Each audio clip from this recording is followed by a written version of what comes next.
Hello everyone, Alistair Gold here. A victory in the Nuno derby as well. Nuno. If you're not aware by now, may have accidentally called Ange Nuno ahead of the game. I do have an excuse, kind of. I was in the press conference, and bearing in mind, this has not happened to me in my entire time of Premier League reporting, covering Tottenham Hotspur. Even when I thought after 5.5 years of covering Mauricio Pochettino that when Jose Mourinho come in, I would then say to Jose, "Hi Mauricio," and I didn't. Didn't manage to do that. Yet somehow I call Ange Postecoglou the name of one of Spurs' kind of briefest managers in recent history. Yeah, my excuse, which is barely usable, was that I had 3 questions ready I was going to ask. Various other journalists in the room knew what my questions were going to be because people sometimes confer a little bit, so we can cover all angles.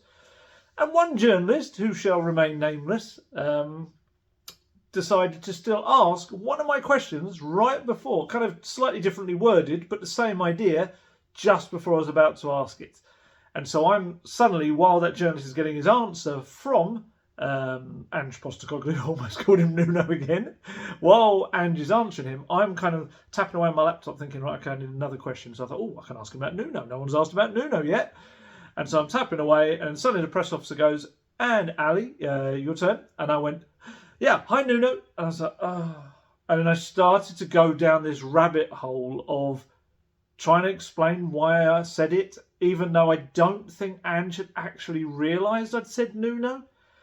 And so I'm just talking utter rubbish. Some would say that's what I do anyway. But I was just going off on one about, oh, yeah, sorry, you're not Nuno, you're Ange, obviously. And you can see him just kind of smiles and goes, you talk yourself through it, mate. You go for it. And I'm just like, oh, I'm making this worse. Thankfully, he didn't hold it against me. And he has not brought it up since. But I did get to see Nuno. And I asked Nuno a question. And I was wondering, am I going to call Nuno Ange? How's this going to work? I did not. I can't tell whether Nuno was happy to see me or not, but we'll talk about that in a little bit. Either way, Spurs back to winning ways again. Spurs are in the top 4, and do you know what? Spurs are not particularly ecstatic about it, and I love that. I really love that. I think this whole mentality that Ange is constantly putting into the media, but also some media, and also into the players, this whole who cares about top 4? That's not what it is about. That's not where we're aiming for. We're aiming for higher than that. And he is genuinely disappointed that in his first season, despite losing, his best player in Harry Kane, losing lots of players to injury during the campaign, and just going into a club that, let's be honest, was an absolute chaotic mess when he came in. He is disappointed that Spurs are not up there a little bit closer than the 11 points to be actually challenging in the title this season. And that's on the players. Honestly, you talk to the players after the game, it is exactly the same mentality. That's brilliant, and it really bodes well for next season. You look at what they've come from, and I was thinking about this just looking at the league table the other day. After the game. Remember back to the start of the season when Spurs didn't go for Mauricio Pochettino and he ended up going to Chelsea. And Spurs got, obviously, Postecoglou, this Celtic manager. Who is he kind of thing? And there was this real kind of a groundswell of opinion among, I think, a lot of pundits, probably fans, maybe Spurs fans as well, that, do you know what? Pochettino's, they're going to regret this. Pochettino's going to fly ahead of them with Chelsea and all the money they're spending and everything. And I looked at the table yesterday. Spurs are 16 points above Chelsea. That is remarkable. It really is. Considering, it's probably as much of an indictment of how messed up Chelsea are right now, but it's also, I think, can be seen as the progress at Spurs, because with that victory, Spurs moved to 60 points, which is the same as their entire total of last season. So, they've got there with, 7 games left to go, and who knows many points they'll pick up from that. So, I think it's fantastic. I really do. I know people sometimes like to get down a bit on the team, and especially when you get little periods like we did in the first half yesterday, it's easy to kind of criticise the team. But I do think maybe not enough has been made of the actual progress that's been there as well. I really think there's been a lot, and we'll talk about little bits and pieces. There's certain stats, which I haven't got the numbers right now. It's somewhere in my notes as we'll go through this. But, Spurs have scored, I think it's 7 or 8 more goals than they scored last season by this stage with Harry Kane in the team. And I think, I don't know why I keep saying, like some kind of weird parrot, but not Troy, the other kind. I think they've done well overall. I think that remarkable things almost have been achieved, really. To be in 4th place at this point, game in hand, it's in their hands right now. Fixtures are tough, don't get me wrong, but they've done, I think, pretty well. Pretty good. That's ending. Oh, the last episode of that tonight. Curb Your Enthusiasm, sad times. But yeah, it's. I think they've done pretty well. I do, and I love the fact that they're so disappointed in it. And what we've now got this situation in press conferences where, how do I put this? Postecoglou will have this kind of grin on his face, and the press officer gets a knowing smile on his face. Journalists who are regulars kind of have this little kind of look, half smiling, half fear for the person that's about to ask it. It's the dreaded top 4 question, which, look, I know there's some fans that don't understand why Postecoglou acts like this. I get it. It goes against everything we're used to, and I think he loves that. I think he loves putting you in situations where you're, kind of trying to take a totally different viewpoint on something you've always looked at in the same way. I think he loves that. That's part of his personality. But yeah, as soon as you get a non-regular journalist comes in and asks a question about the top 4, you're like, oh no, here we go. And that happened yesterday after the game. The first question was, it was essentially, are Spurs now in control of the top 4 race? And he was like, he just laughed and he just goes, yeah, go right for it. Yeah, right from the start. Couldn't care less about the race for 4th, mate. And it was just like, you could just see the journalist who, he's not aware that this is the way that Ange has been talking about things. And you just see him kind of deflate just as he realises, oh man. And it isn't Ange being difficult.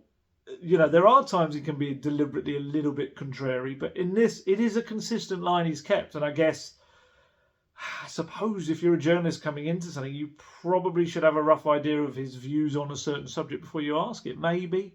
It's tough. It is tough. I know that some of these journalists that have to cover lots and lots of different matches, different clubs, they can't really keep across all of it. I get that. And when they're suddenly kind of rushed into asking, like, let's say, the first question of a press conference, it can be difficult. So I do have a little bit of sympathy with them.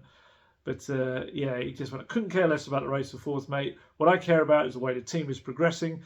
Pleased with today. It had a little bit of everything. We started the game well, not just the goal. I thought we controlled the game well. Then we conceded from a counter-attack, which was obviously disappointing. I thought we lost our way a little bit towards the back end of that first half, but a super reaction. And the whole second half, we were really dominant. Played some good football and scored a couple of good goals and created a couple more against a team that's desperate for points and fighting for everything. I guess every team is fighting for something, and I thought we handled it really well. James Maddison stopped in the mix zone afterwards. He kind of gave a bit of a similar assessment. He was asked a slightly different question. He was asked whether Spurs can be the kingmakers, as it were, in this title race now, because Spurs are going to play all of these 3 title hopefuls. 2 of them in the space of a week with Chelsea, which we'll also talk about. But and the just disdain on his face when he was asked that question, James Maddison, he was just like, I've got no interest, to be honest. We've got our own goals for the season. I'm not bothered. If we end up winning games against teams that are in that race, it makes no difference. We've got a job to do. We are where we are, and that is something that gives us good motivation to want to be in the title race next year, seeing how good it is this year. For sure, that's definitely the feeling. That's filtered down from the manager. It's annoying, really, listening to 3 teams go at it for the title. We're not in it, especially after the start to the season we had. I love it. Honestly, I love that mentality. The amount of times over the years, and look, we've all fallen into the trap, myself included, 100%. I'm not putting myself above any of this because I'm exactly the same. But we have all been excited, and the goal has been to get 4th. And the goal has been this or that. And especially at a time when sometimes the club is criticised for that as well. Maybe just being 4th is great. It's good for the finance, blah, blah, blah. But I love the fact that Postecoglou's just come in. I mean, Conte, to be fair, there was a bit of it with him and that, but he did start in his first season turning towards the target as the top 4. That's what we want to get. Whereas with Postecoglou, to be fair, he's been pretty consistent from the start. There is no target. There's nothing. because essentially he wants the very top. That's it. His target is to win the league every single season.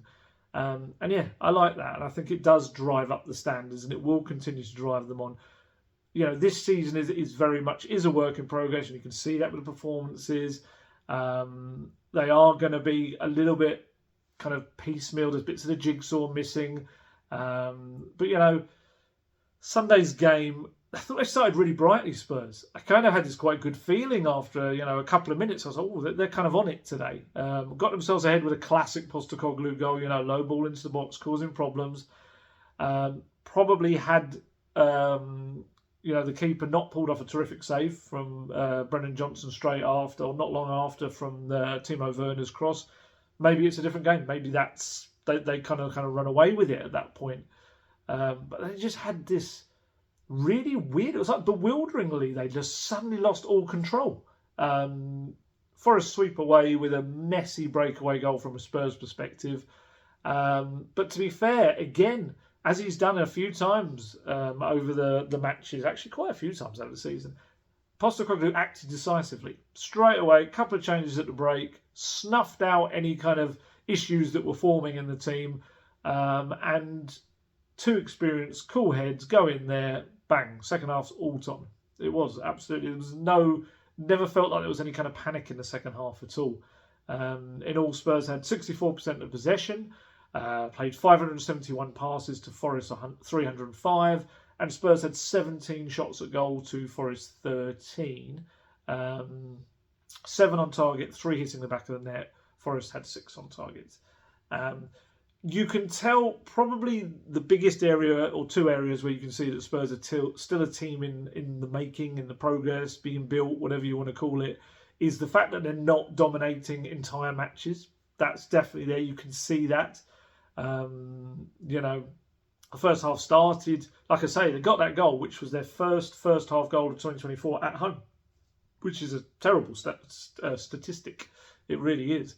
But it just shows how there's just this funny nature about first halves that they've got to kind of rid themselves of. And this has been the thing with previous Tottenham teams as well, which was weird. Someone pointed out to me, I think it was Jack from The Athletic, it was a great point, that from Nuno's team, I think it was only Romero and Son, the only 2 players left from his side. I think that was it in the starting 11. But yeah, they've, that phase was shown, I think, the little bit of lost control, but it was obviously Chris Wood scored, and then also when he hit the post not long after as well. And better teams will punish those moments. There's no getting away from it. That's absolutely what they'll do. If Spurs can't work out how to dominate games for longer, a good long 75, 80 minutes. I don't think any team, maybe Man City, will dominate a game for an entirety of 90 minutes. There's always going to be little moments when the opposition team get a chance, even if it's just from a set piece or 2. But Spurs definitely need to up the percentage of dominance in a game in terms of not just the ball possession, but actually testing the opposition keeper and pinning them back. Spurs have conceded the same amount of goals, 45, as they had at this stage last season, and that was a bad season. Let's not get away from it. What I would say is that Spurs then did go on to concede another 18 in the remaining 7 matches. So, fingers crossed, Spurs do not, chuck away another 18 goals down the drain. What I would say, and this was what I alluded to earlier, Spurs have scored 8 more goals than they did at this point last season in the league, and that's despite losing a certain Harry Kane from the team. I think the thing with Spurs, other than Sonny, who obviously has been a bit of a goal machine and an assist machine, the goals have pretty much been shared out among the team. And Postecoglou actually spoke about that. He said it's essential that everyone can score, because we're never going to replace Harry with someone else that was going to score that volume of goals. Those kind of players just don't exist. So for us, it was then about the collective and how we can bridge that gap. Sonny has done a great job in leading that line. Today he didn't get a goal, but he was unlucky. He worked awfully hard for the team. The wingers, I thought, contributed. For us, it's about a little bit of everything from everyone. We think there's more goals in this team, particularly from midfield areas, and it was great to see a couple of defenders get theirs today. They were very good goals as well. They were terrific goals from Micky van der Ven and Pedro Porro. And what I found was a really interesting thing, this was in his club interview afterwards, was he admitted that he's still not really drilling down into deep tactical detail with his squad, because he's still very much just trying to imprint the style of play on them. That kind of almost feels like that's going to be how this season is spent, and then second season is going to be a drilling down into deeper kind of themes and stuff like that, and then little bits and pieces. He said it's a constant evolution of this team. It's very much broad strokes. It's not about the detail at the moment. It's about trying to develop the identity of what we want to be as a team, and the game model doesn't change because of one game or a couple of performances, and the players are responding to that. So I guess it's getting the instinct in the way they play, getting instinct in the attacking movement, getting instinct in the way the defence works as a unit, and other players, midfielders, let's say, cover for those fullbacks when they become inverted. And I guess when he's comfortable they're all doing that, then he can really start to go into more tactical depth with them about stuff. So, yeah, that's really interesting. I kind of hadn't really thought about it like that. I would assume he would do all of that together. But I think he's just so trying to desperately get this way of playing into them, that once that's in place, then he can, I guess it's obvious, I suppose, isn't it, really? It's like if you learn to play a sport, let's say you pick up a racket for the first time and learn to play tennis, once you've got all the basics in there, then you can start to go a little bit deeper into some of the ideas of how you play.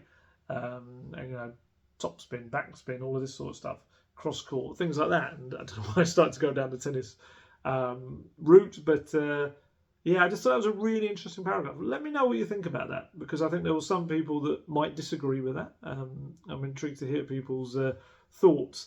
So talking of Nuno, not Ange, this was his first return to the Tottenham Hotspur Stadium in 3.5 years.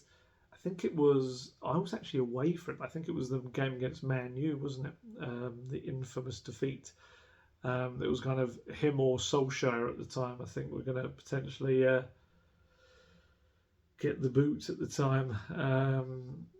Yeah, because I remember way back in his first game against, remember the 1-0 win against Man City? The 3 1-0s in a row and he won Manager of the Month. But the first one after the Man City win, it was the days when I think we were still doing the press conferences over Zoom. So we would stay up in the press box and then, kind of zoom down to the press conference room, not literally a Zoom on the computer, rather than Zoom very quickly.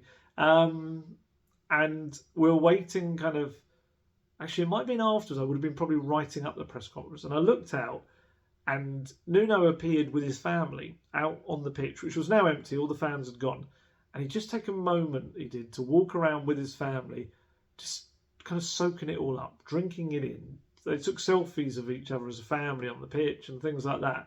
And you could just see how much it meant to him. And what a kind of just an honour, I think it was for him. What a big moment in his career to be in charge of, you know, one of the Premier League's biggest teams, a global name, and unexpectedly, perhaps, with the way that managerial kind of situation was that summer, the one that left me kind of pretty much pulling most of my hair out for much of it. And then obviously just 3 months on from that, and he's gone. And, you know, he gets booed for his substitution of Lucas Moura, and, yeah, it all just went horribly wrong. So it was a funny press conference after this game.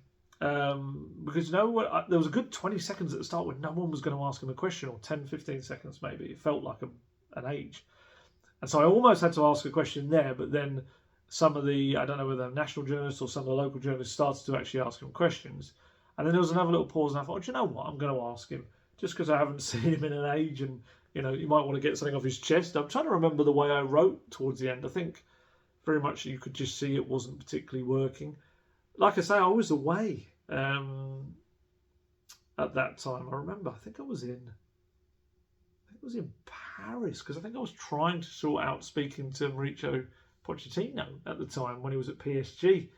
And it almost happened, but didn't quite, because of that game, I think, because Spurs were playing Man U, and there was the potential of either Spurs or Man U losing their manager, and of course he would have been linked at that time with either job. That we didn't end up doing it because it would have been the wrong time. It would have looked like he was trying to woo either club to bring him back.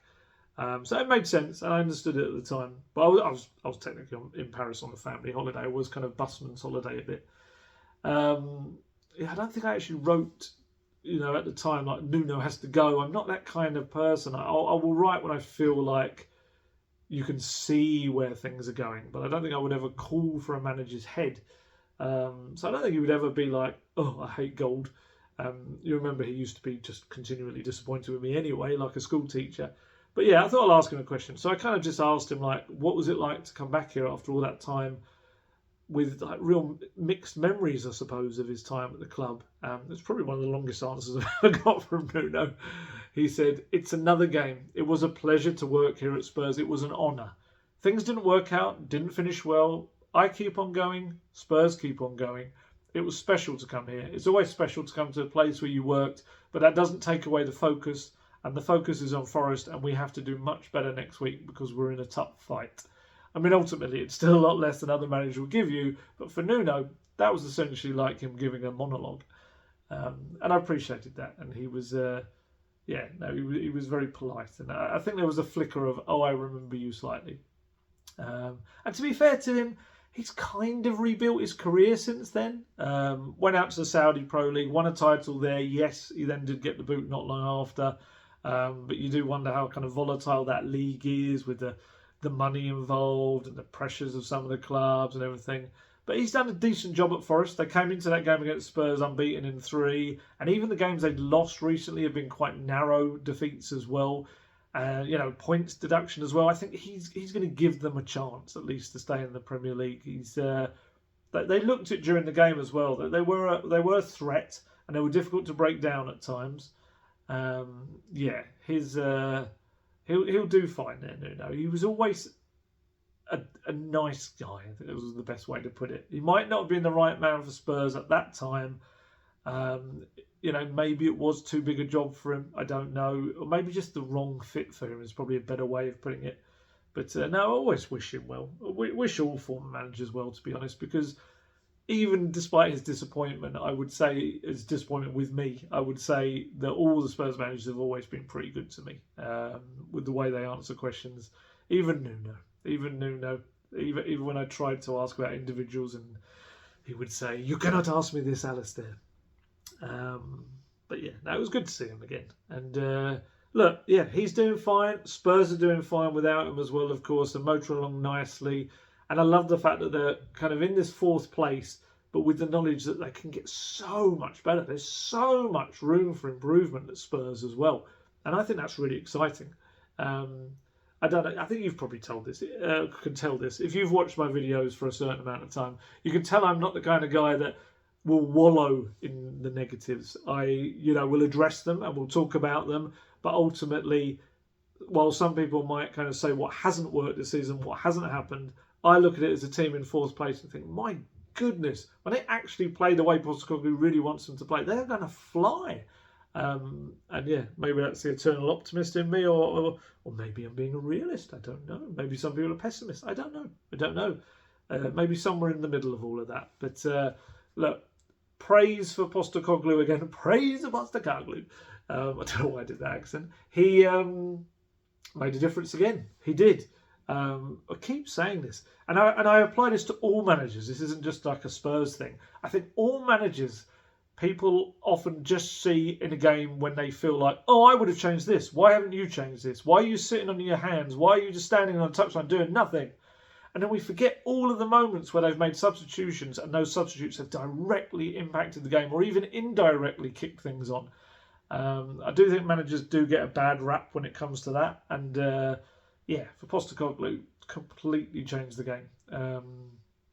It was a really weird first half in terms of the midfield. I think Bissouma is the best example of that because Spurs dominated that first 25 minutes, had all of the ball, they were creating chances. Bissouma looked really good. I thought he was decent against West Ham, but I actually thought, I'd go as far as to say he was excellent in the first 25 minutes or so against Forest. Everything Spurs did well kind of came through him driving through the centre of the pitch. He was going on those runs I've spoken about where I love it. When he takes the ball, he draws players towards him. And if you're playing a team that sits back, that's the kind of play that destroys that because he will sweep 2 or 3 players away with him, leaving space for others. And that's exactly what happened with the goal. He went on this lovely run, played a 1-2 with Pedro Porro, knocked the ball to Sonny.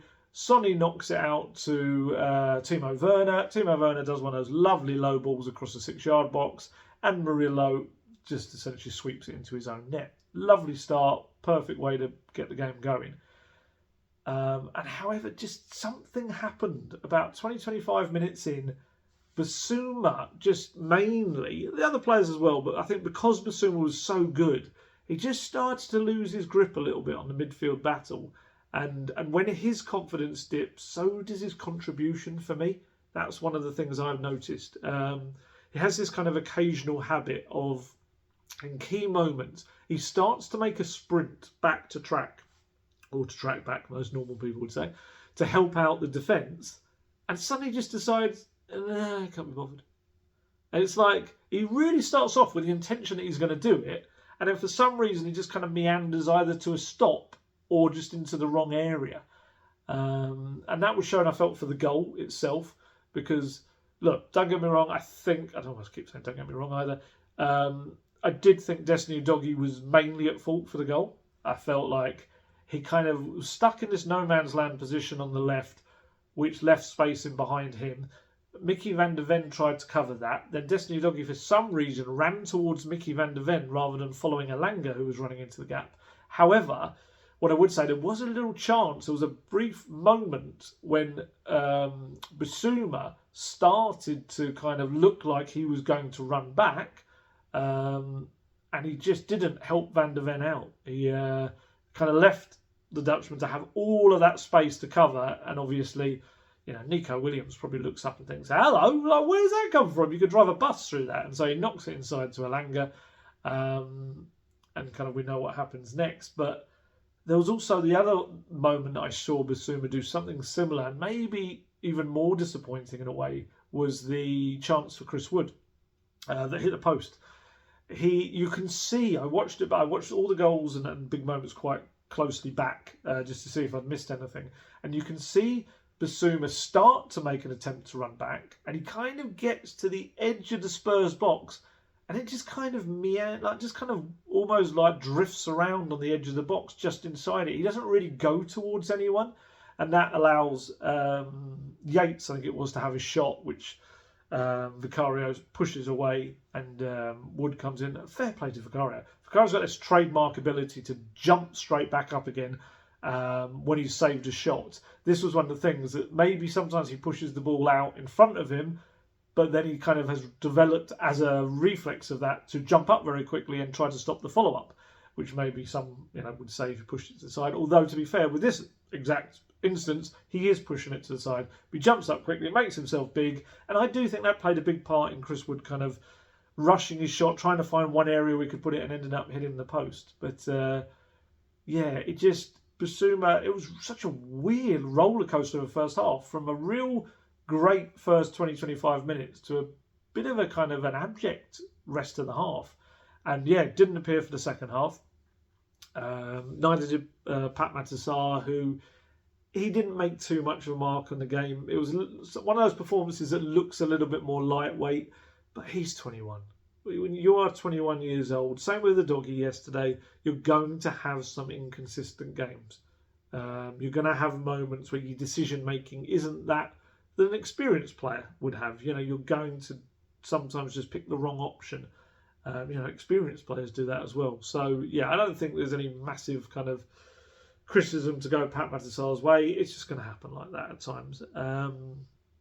I came out a little bit earlier for the second half, and I was sat there and I could see Hojbjerg and Bentancur both warming up. Bentancur it was all kitted up and ready to go. He was in the full kit, no training top on or anything. Hojbjerg did have like a zip up top on top of his kit, so it was like, are they both coming on? Is it just Bentancur? And lo and behold, both of them come on the pitch, and it was a moment when he, like I said earlier, he needed cool heads and experience, and that was exactly what they brought to the game. He said this. He said, I just thought we needed some legs and quality in that midfield, and when you've got two players like Pierre and Roddy, sounds like a wrestling tag team match to put on, there's no point wasting time on that. They all played their part, the two boys in the first half and the two boys in the second, and credit to them. But it just made an instant impact. The whole mood around the team changed. The confidence in the team changed. Bentancur he is calmness personified. But I actually thought Hojbjerg in particular really brought like a leadership and this non-stop engine to the anchorman role. Very different kind of player to Bissouma, but you know, he's just got a little bit more of maybe just makes you feel a little bit safer, perhaps, as a defence. You know, he has his moments where he doesn't look particularly safe. He did have one late on when he kind of messed up a pass, and then he ended up actually making a great header without realising it on the floor to block a Forest kind of attack. But he has got that energy, and he's got that energy to be high up the pitch. He's a far more attacking player. You know, obviously his passes, he's been an attacking midfielder way back with Bayern as well. So he's got the ability to kind of get right up the pitch. And he set the tone, I felt, for the second half with a deflected effort from distance that the keeper did really well to push away, Sells.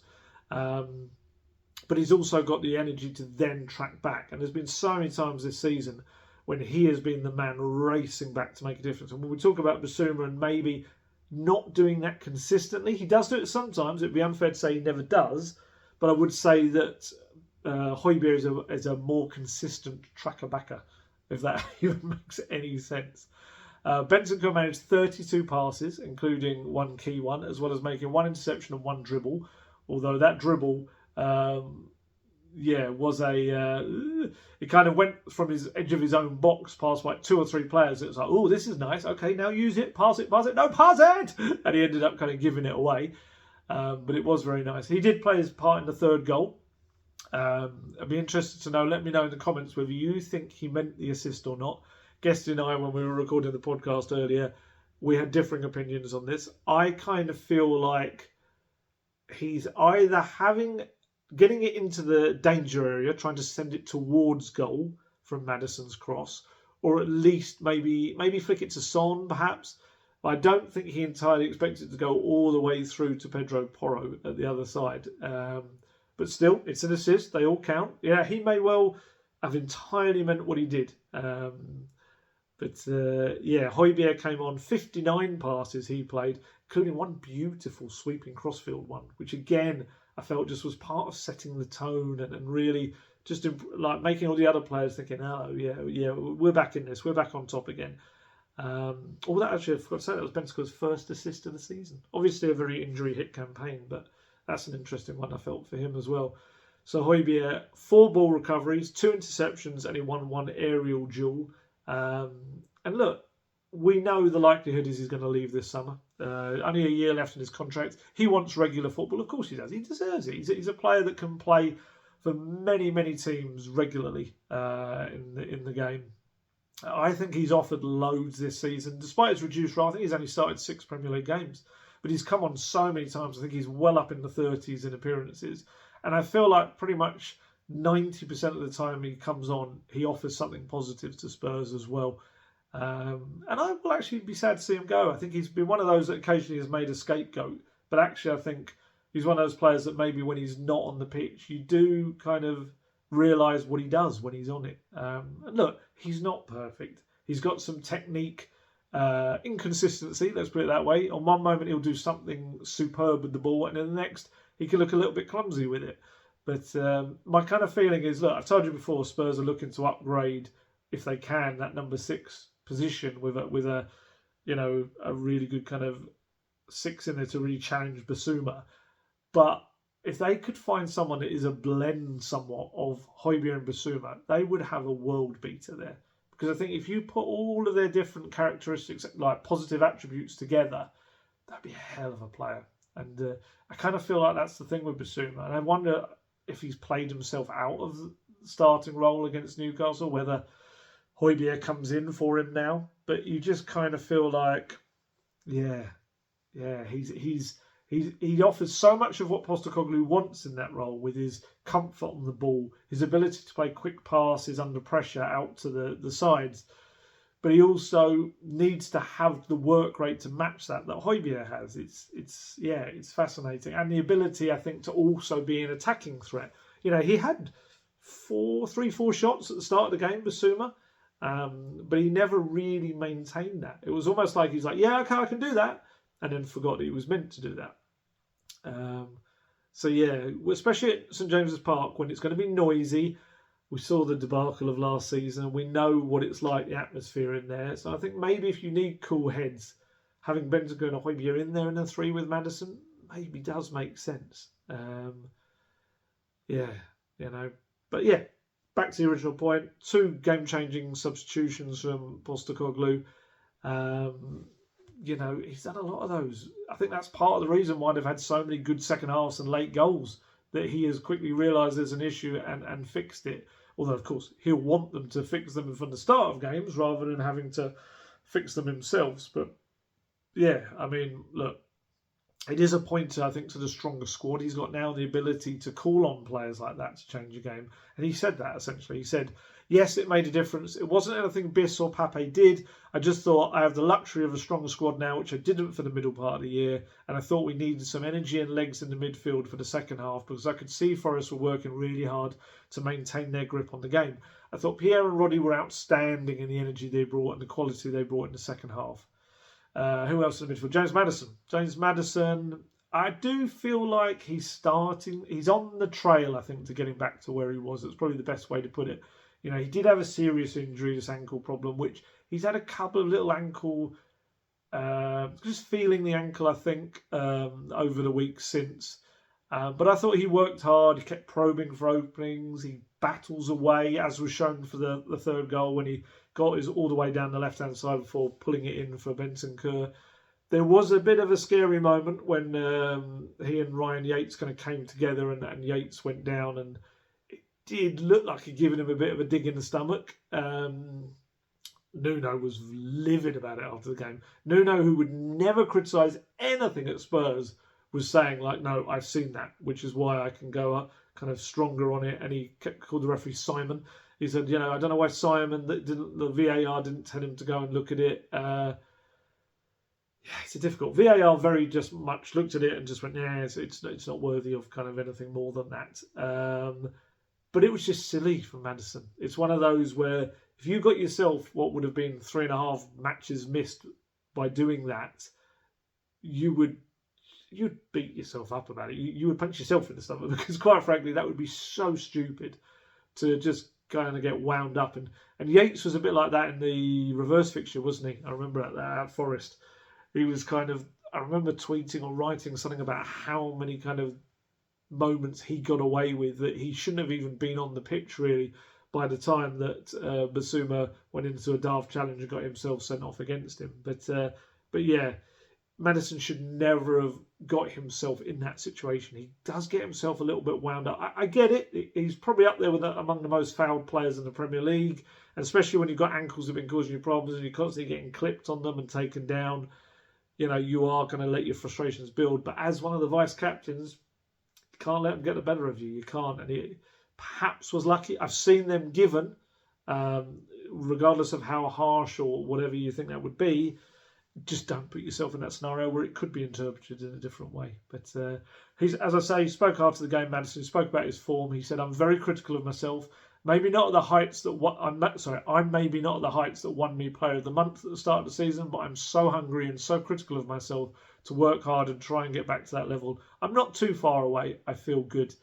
So that midfield, I think you kind of feel that Postecoglou, that's the biggest area where he's still tinkering with it and finding the balance. Because as I said before, you get the balance in the midfield right, and suddenly it shuts up a lot of the problems for the defence. The defence can kind of just focus on what they're doing because they've got that shield in front of them. And also, it's an area where Postecoglou said he wants to see more goals from. So get that balance right, and you're working at both ends of the pitch, and suddenly everything looks a lot more cohesive. So, yeah, he'll keep tinkering with it for now. And you would imagine in the summer we'll see some more long-term alterations to that midfield. I'm still kind of feel like Bentancur for me is going to be one of the number 8s rather than number 6. You saw a lot more yesterday in that second half of him getting into those areas of the pitch that we saw a lot of last season before the injury. And he did it, against Man U, scored that lovely goal this season. But he can do that a lot more. And to get into that area where he can nod it across to Porro, he's got that quality to make. I wish he's got kind of Lampard-esque runs. Those ones when they suddenly find themselves in the box and no one's picked them up. He can do that. So, yeah, I think Postecoglou is going to turn him to an excellent number 8. I really do. Special moment for Micky van der Ven. Micky van der Ven. I believe as long as his body holds up and those hamstrings stay secure, he could go on to become one of the best defenders in the Premier League.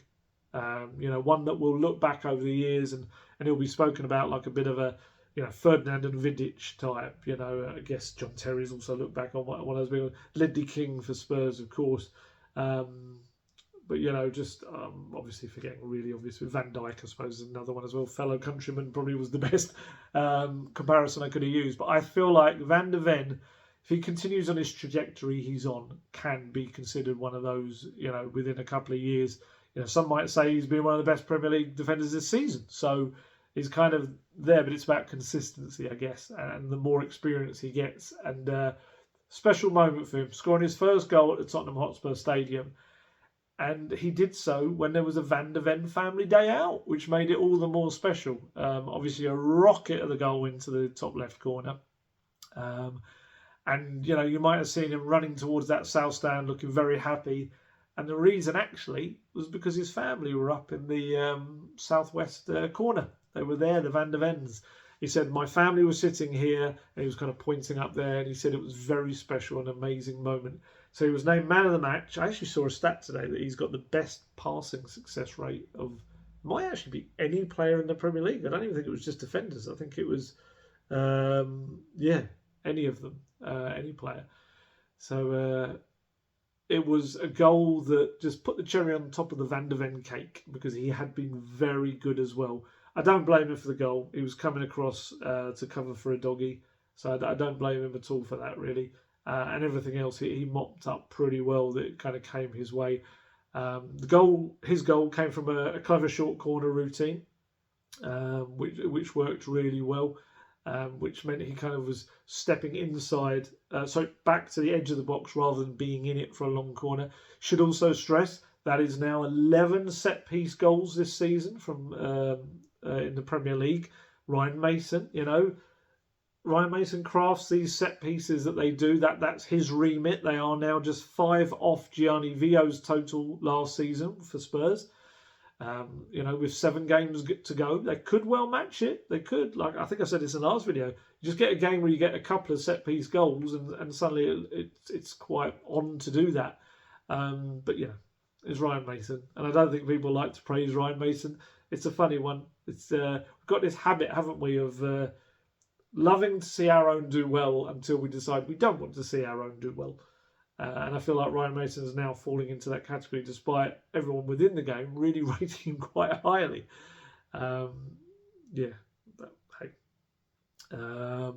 So the corner itself, Pedro Porro and Brennan Johnson, lovely little bit of interplay by the corner flag. Johnson comes away with the ball, plays it across. It's a really nice kind of ball across the edge of the box to Sonny. Sonny does really well because Sonny in that position, he knows he wants to shoot, but he knows that it's also incredibly blocked in the centre of that penalty area, and he draws 2 people out. I think it was Danilo and Ryan Yates to him, and he just plays this really clever, almost like no-look flick to his side, and Van der Ven just hammers it on his left foot like a rocket. And he said in his interview afterwards, Sonny had the ball, and to be honest, I thought he was going to shoot. But then he played it to me, and I was like, for sure, in front of my left foot, because in front of my right, I know what's going to happen. But I saw the short corner was open, so I banged it, and I saw it fly into the top corner. You're so happy, and you just want to celebrate and scream. You want to do everything in front of the fans. It's also beautiful to score on the other side of the pitch, as in he means the north. But here, of course, in front of the south stand, it's a bit more special. It's an amazing feeling when I saw the ball hit the net. I was just celebrating. And I think we needed that. We kept pushing after my goal, and I think we controlled the whole second half. Yeah, I didn't even think about that. It's another goal or 2 in front of that south stand to change the game. It is becoming the club's 12th man, isn't it, that south stand? It's not to do down the support of the other stands, but there is something about it that seems to suck the ball into the net. I love Van der Ven, honestly. He is such an exciting young defender. He was excellent through his whole game. He's got this pace and quality that's just made for the Postecoglou system. It really is. It's almost like he's a Dutch Terminator sent from the future. Like a much older Postecoglou sent him back, constructed to get the job done in his team, his Tottenham team in the past, because he is so it is. It's like he has been crafted for this side and this system. And I kind of feel with him, a little bit like Jan Vertonghen, I used to feel this, that he's got such a terrific ability on the ball, Van der Ven, in terms of using it, passing it, dribbling with it, driving forward, and he can defend 1v1s. Anyone that kind of watched or read my stuff back in the day, it probably would have been before my videos, I used to always say that Danny Rose was an excellent left-back, but I actually felt that Jan Vertonghen was not only Spurs' best centre-back, but I also felt he was Spurs' best left-back. And if you could clone him, he would start in both positions. And I kind of feel the same with Van der Ven. Again, Destiny Doggy, I think, is going to be a wonderful left-back. But actually, if you ask me right now, if I could clone Micky Van der Ven, I would probably play him at left-back and centre-back. And I think that's a massive credit to him and everything that he can do in his ability and his decision-making for a 22-year-old. We spoke about, obviously, a slightly younger 21-year-olds, Doggy and Sarah, and you're going to have games where the decisions aren't going to be the right ones and the options taken are not going to be the right ones because you learn from experience. But I feel like Van der Ven's got a very high consistency rate with those. He will make mistakes, and he has made mistakes. But I do feel like he is very mature beyond his years with his play and his decision-making. So, yeah, I think he's such a terrific player, and his teammates love him. He's very popular. He's one of these that kind of flips between all the different friendship groups because he's just that kind of guy. Christian Romero loves him, of course, and he's taken a real liking to him, and that's important. You get Christian Romero on your side, he has your back for life. And you can tell Romero thinks he's going to be one of the best, Van der Ven, and he knows that that's a partnership. That's what's so exciting, is that they've got this very contrasting style in play that complements each other beautifully. And I think you chuck Dragusin in there, and it's a very exciting trio you've got battling it out for the central defensive spots. And watch the celebration for Van der Ven's goal and Romero. Van der Ven does a little feint, kind of sends him the wrong way and sprints around him as he's trying to grab him. And so Romero just roars and just leaps on his back when he gets there. And yeah, there's, like I say, chalk and cheese in their personalities. But Romero really, you can see he's got a soft spot for Van der Ven. He likes him a lot. Maddison said of the goal, he said, shooting's not his forte if you see him in training every day, but we'll take those ones that fly into the top corner. And of Van der Ven himself, he said he is a special player. He is top level, and credit to the recruitment team, because I'd never heard of him before we signed him. But the joke is on me, really, because a player of that calibre I should probably have heard of in Europe. He's a brilliant player, a brilliant trainer, a brilliant lad, and a really good guy. He's so popular, Van der Ven, that Timo Werner, during his club interview, you have to watch it if you haven't already, he's answering a question, and then at the corner of his eye, he kind of sees Van der Ven coming, and he goes, I can't say the swear word, but he goes, I beeping love this guy. I've been doing so many interviews with this guy because he scores one goal and he should celebrate now. It's just taking the mickey out of Micky. Yeah, it's very good. And there was a nice little moment after the full-time whistle, I was watching it, where Werner and Vicario are on the sidelines. And Vicario, don't forget, in a recent interview said that Micky Van der Ven was probably his best friend at the club. They've got on really well. Another player who really likes him. And so Werner and Vicario are there at the touchline, and the entire kind of stadium starts to sing the Van der Ven chant, to the strains of Casey and the Sunshiners Give It Up, and Sunshine Band's Give It Up. And they realise what's happening. They can see Van der Ven on his own, kind of enjoying the moment. And the two of them just start dancing and singing the song. And it's just a really lovely moment. It shows the camaraderie, I guess, in this team right now. Camaraderie. Was it camaraderie? Camaraderie. Comrades, camaraderie. And yeah, just really lovely. And he was asked about that feeling of hearing the entire crowd singing your name. It was nice. They did it perfectly. They kind of cut out the bit in the original song and let the crowd sing to him, and you could just see the delight on his face. He said it's an unbelievable season when unbelievable feeling when the whole stadium is singing your name. It's like a dream that comes true, and I appreciate it a lot, and that the fans are doing this for me. I love to play in front of the fans, and I think Pedro also scored a really good goal, and it was good for us to both be important today.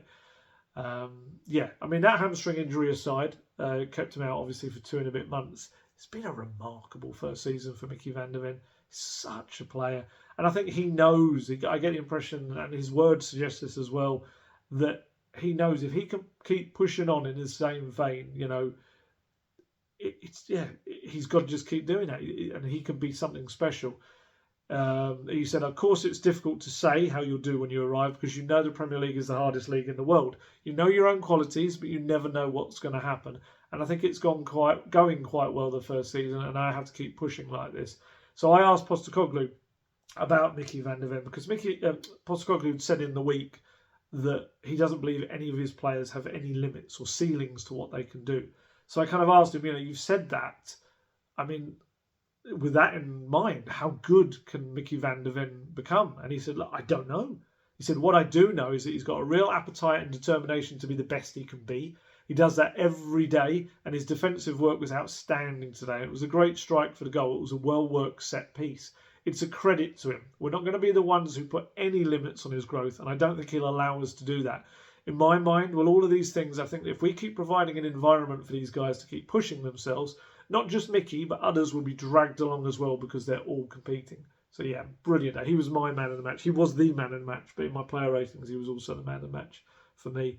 Rest of defence, I thought Romero was pretty solid, other than he had one little kind of iffy moment in the second half when he gave the ball away. He just looked slightly ropey. I think he gave it away at the edge of his own box. But I did feel that he was really unfortunate for the Forest goal. He kind of came across, slid in.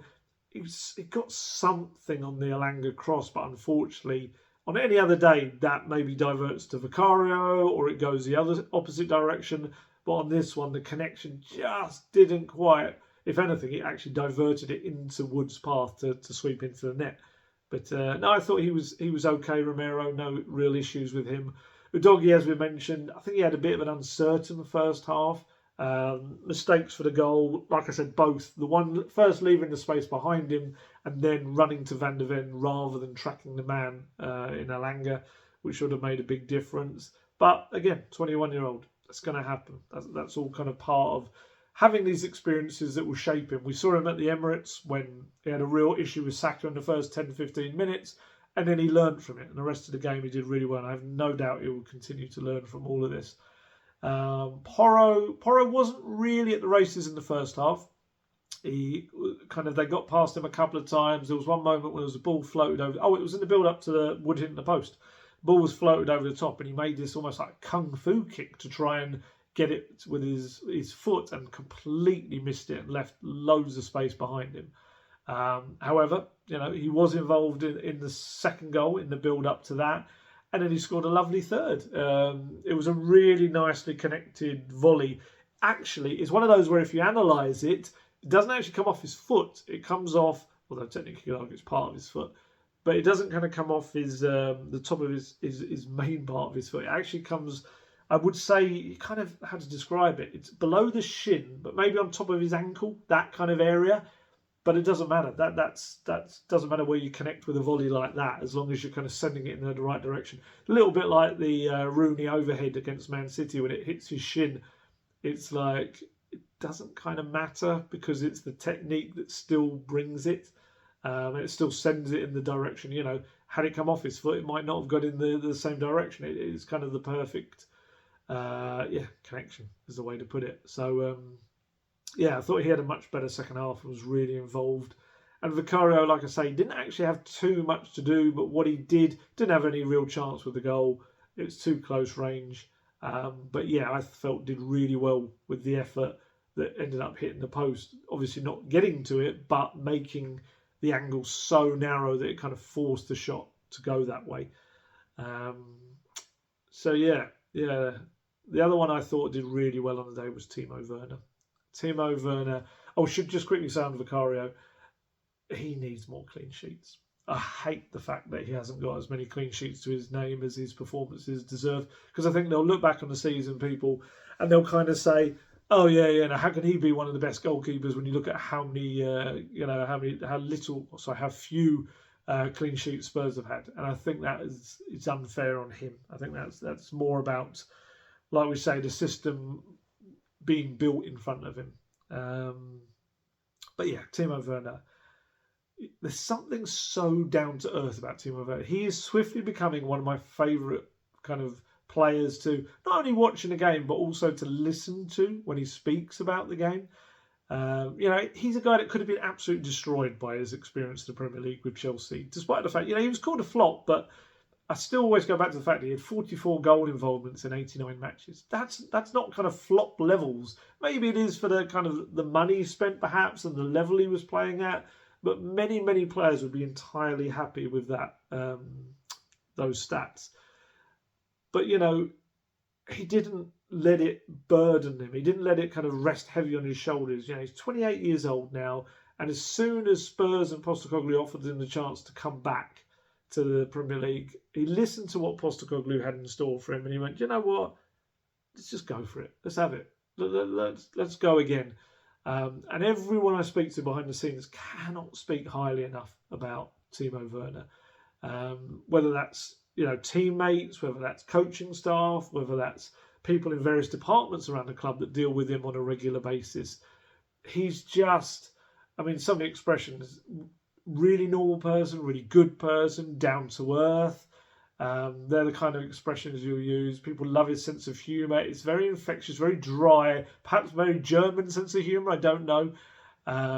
But he's very funny whenever he does the post-match interviews. And they love getting him on there for that because he's a clever guy. He, like I say, he's 28 years old. He's experienced. He knows what he's talking about when it comes on the pitch and off the pitch. But even more so than his personality. He's not just come to Spurs because he's a nice guy. I think from what I remember the Chelsea fans quite liking him because of that and wanting the best for him because he was a good guy.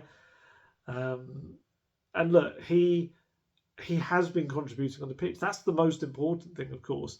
Yes, you'll get the occasional spectacular miss in front of goal. Yes, you'll get the odd clumsy misplaced final ball.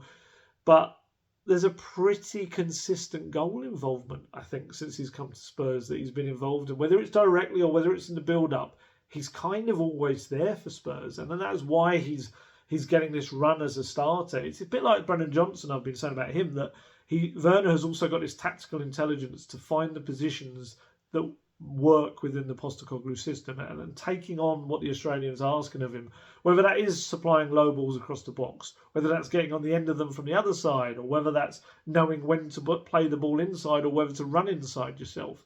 Not inside yourself, but inside yourself. On Sunday, honestly, he fired in so many good low crosses. Like I said, one Murillo sent into his own net. One Johnson could have put away. It kind of came at him quite quickly, and on another day that goes in. He had a similar one which the keeper saved, didn't he? And it almost crossed the line against, was it Luton, wasn't it? So I do. I like the fact that Werner stays high up the pitch. He kind of really pins back the opposition right back, but he's not afraid to track back. I think Spurs kind of encourage him to stay quite high up the pitch. So it does leave a doggy with a bit more to do, and Van der Ven to cover as well. But he's just a constant nuisance. He is Werner, and that's it's the confidence is growing in him. You can see that every time he gets the ball now, he's thinking, I've got you if I run at you with the defender. He knows he can get past him, and then it's about the quality of the ball into the box, which I think is quite consistently high. There's a few that, look like they're wasteful, but I'd actually say you probably look at it, it's probably got a higher percentage rate of kind of success in putting those dangerous balls across the 6-yard box. He came off after 77 minutes, and I think he came off with Maddison, but because his name was announced first, I got the impression that the standing ovation was mainly for Werner and his exploits. Could be wrong. Could well be for both. Let me know if you were part of it. But I just kind of felt it started with Werner, and it was also for Maddison, but started with Werner. And he actually admitted he wasn't too upset about coming off as well. He said, as a player, you always want to play as long as you can. Today, fitness-wise, I could have easily played the 90 minutes. But in the 77th minute today, when the gaffer decided to take me out of the game, I could say I was a bit, not glad, but a bit happy, because it was a tough 77 minutes until this. Like the last few games, we just can't play the easy games. We always have to play the hard way. Always have to go with at least one goal against us with maybe 20 minutes when a game is not on our side. But again, I think the second half, the whole stadium and we on the pitch enjoyed it. And he was asked about his ability to keep getting down that line and putting those low balls across. And he said, I try to mix it up to go inside also sometimes when I have the ball outside, but when the opponents are so deep, they have 2 or 3 inside which you run into. So sometimes there's a pass inside where I can give it to Maddison, Sonny or Destiny, but if it works like this to go around the outside, then Brennan, Sonny and the other attackers know what's going to come. I think it makes it easy for a team when the players around you know how you play and you know how the players around you play. So it's an understanding that grows even more, and I think we can score even more like this. Feels like Werner as well has found his home. You know, he's been in London before. He loves the city. He said that. But I just kind of feel like he thinks that this club has an affection for him. The fans, I feel, have kind of grown a bit of an affection for him. And his teammates love him as well. He settled in really quickly and really well. And, you know, I just kind of feel he looks happy. He looks confident. He looks like he wants to stay. And if I'm Spurs, I'll say it again, I still see the odd people moan about it, and it surprises me because I think the £15 million, it's just like a no-brainer, that permanent option now. Spurs could easily spend double that on a player that everyone loves because they're good on Football Manager or FIFA or whatever, or they're doing well in a Portuguese league or whatever. But they could just be a big old risk when you've got someone like Werner who's consistently contributing to Spurs' attacking performances. And you kind of think for £15 million, even if you were to end up as a squad player, which you're going to need next season, I think it's far less of a risk for Spurs to take him on. And I think he's experienced. He's a Champions League player. He's a Premier League player. He's won the Champions League. He was quite instrumental in Chelsea winning the Champions League as well that season. I think he brings you so much. You know, whether his wages are a big thing, whether that has to be worked out, I don't know. He was on a lot of Chelsea. Obviously not going to be on as much at Leipzig, I don't think. But I think to have that good character, have a guy with an end product. He does have an end product, regardless of, you know, the label he's got. I think he contributes more than he messes up, if you know what I mean. I actually think he's been one of the best short-term loans Spurs have maybe ever had. I was trying to remember short-term loans who has done really well. And I think he's got to be up there. I don't think there's actually been that many that I can think of.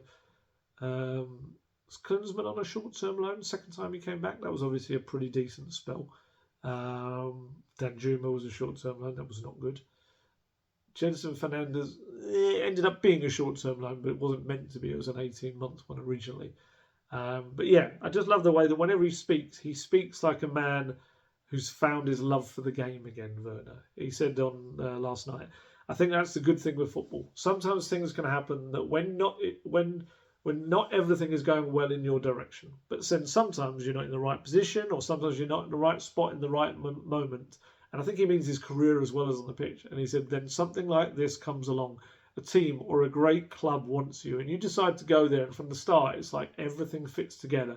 The style of play, my ability, and how I fit into the game. And it makes it a lot of fun to play with the guys. I think that's the main part. How the staff are, but also how the main group is and how they include you in the team straight away and give you the ball. And that's what makes it so much fun.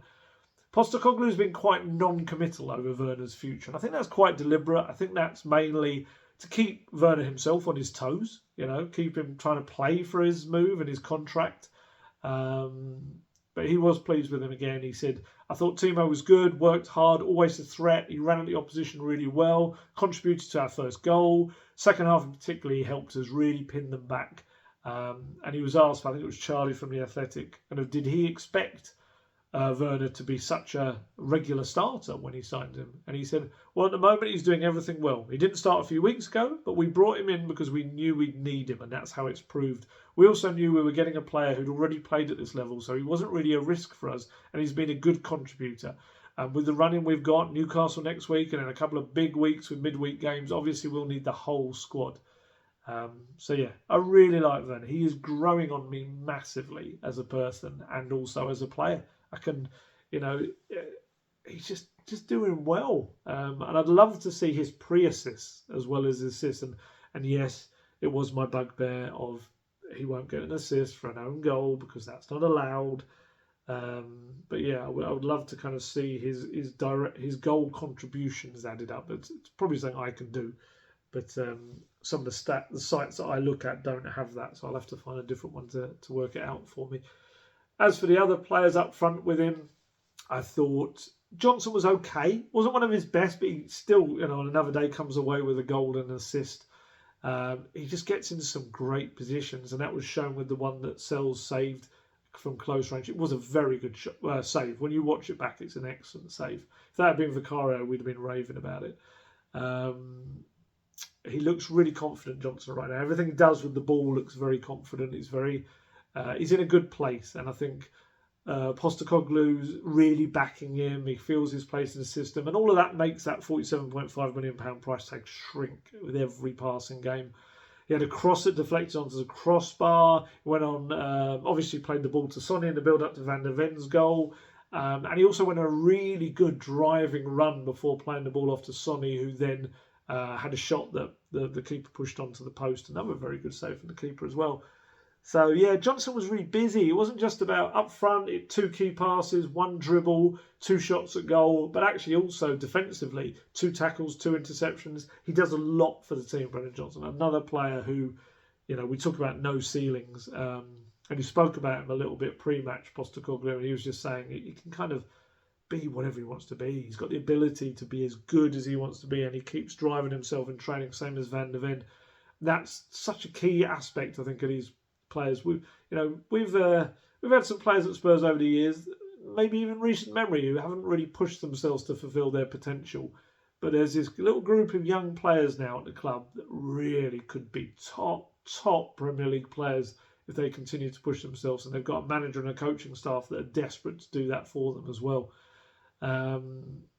Obviously, Richarlison was given I said, didn't I, that it was weird. Postecoglou said Richarlison had been fine, but I just felt in his 2 sub-appearances, he didn't look to be moving that freely.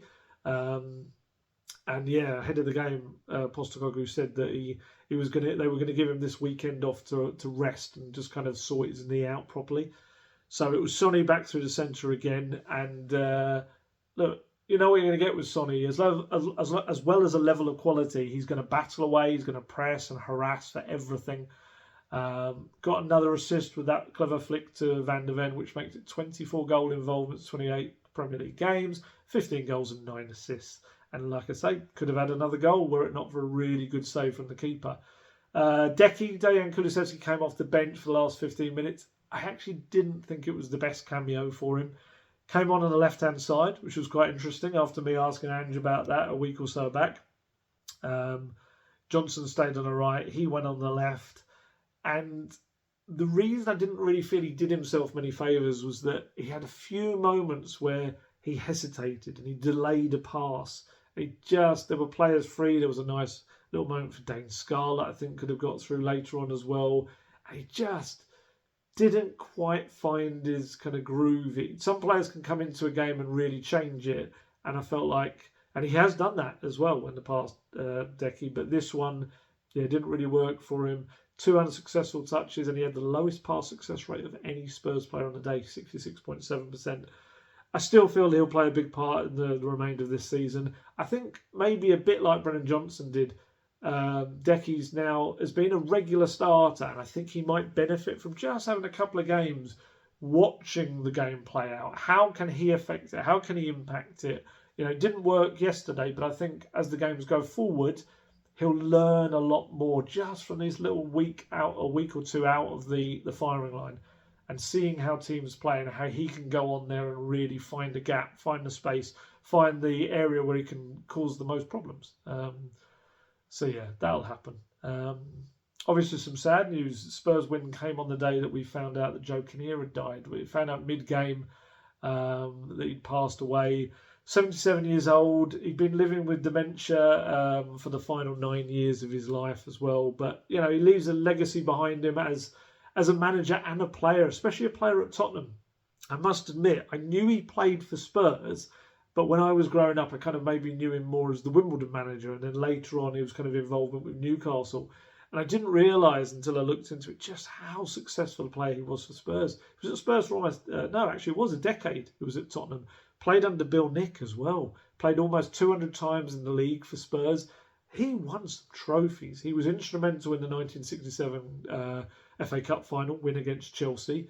He played in both of the legs as Spurs won the UEFA Cup in 1972.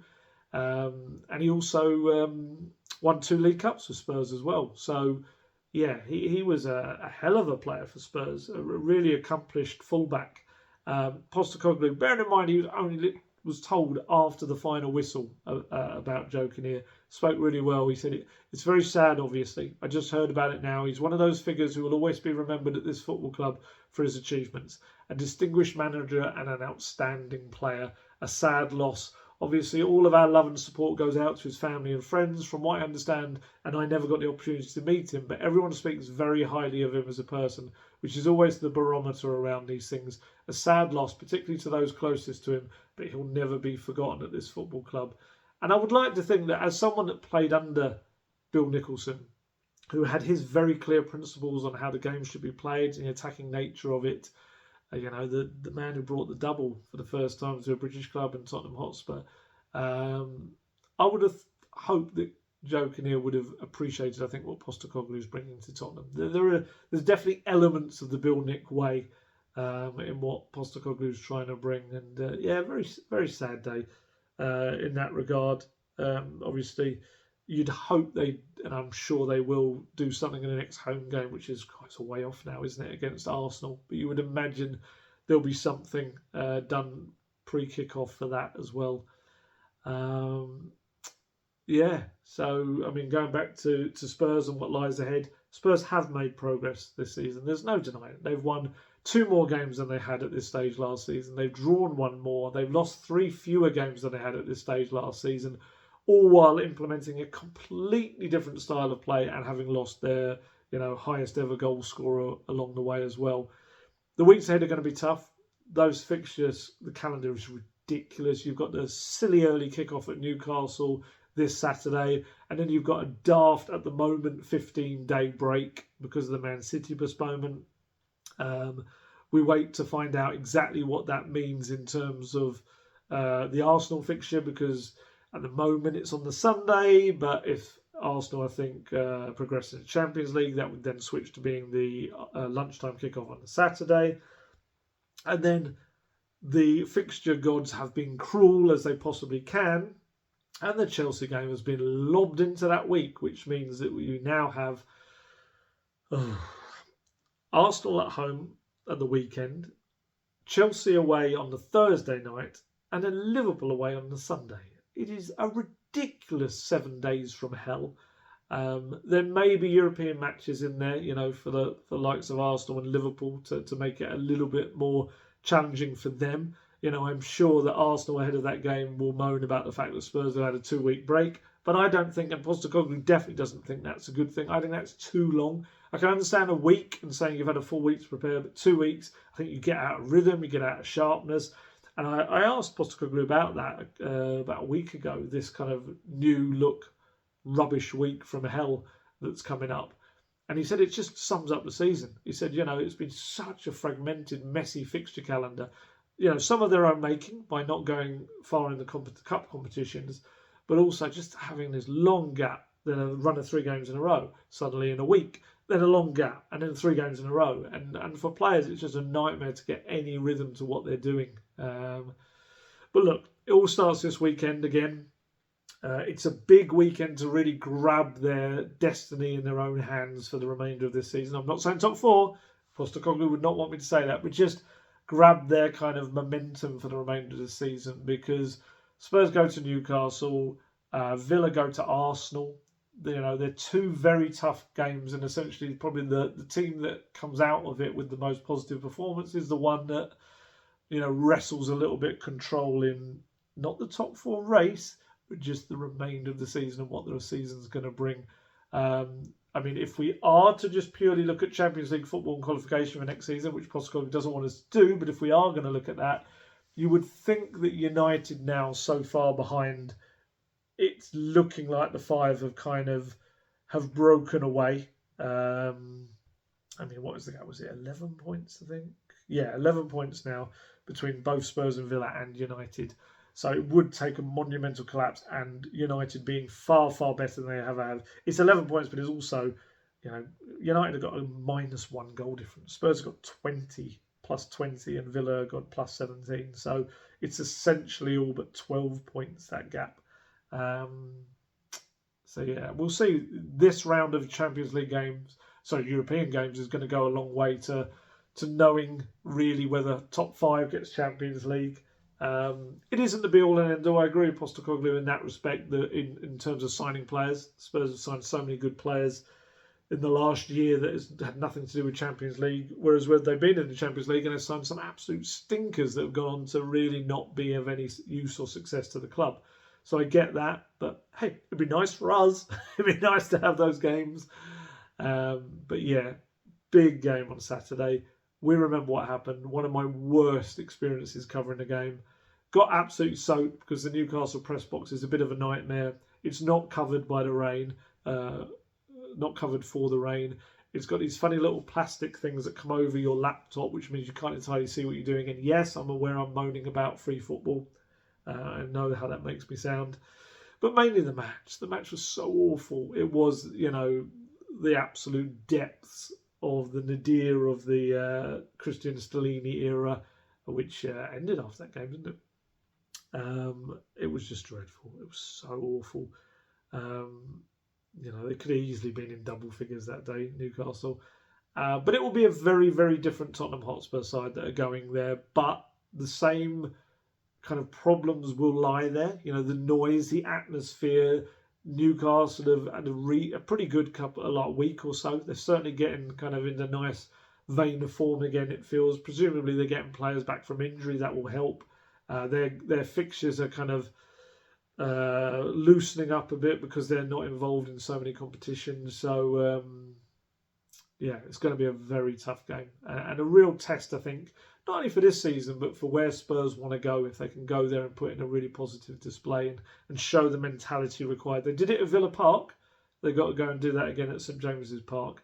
Something about early kickoffs. And say hello if you see me on the train. I'm getting the train up very early. Hopefully they're all still running and there's not some kind of strike that's something going to appear or cancelled trains or whatever.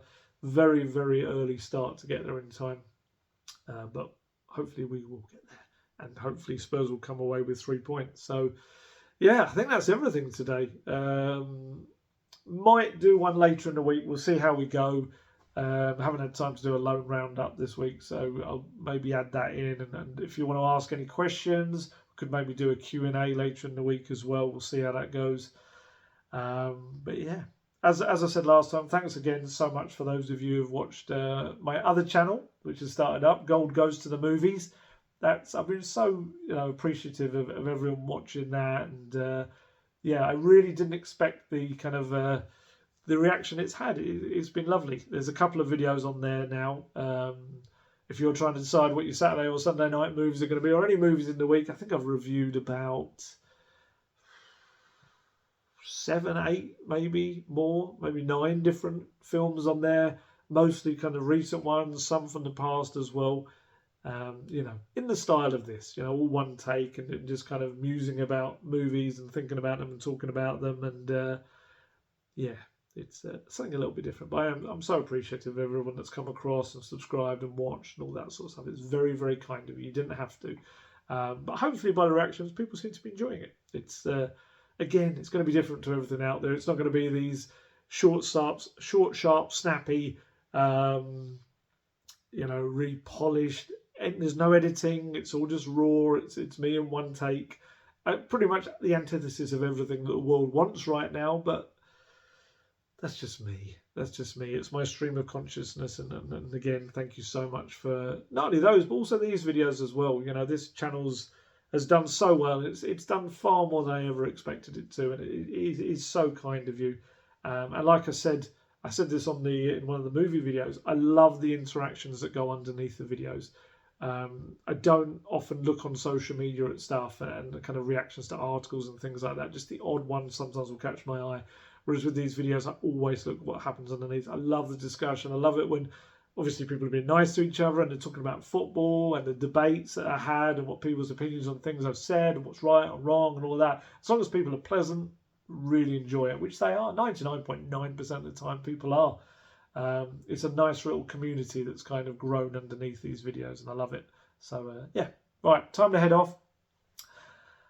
Yeah, interesting week ahead. Preparations for a big game, a tough game.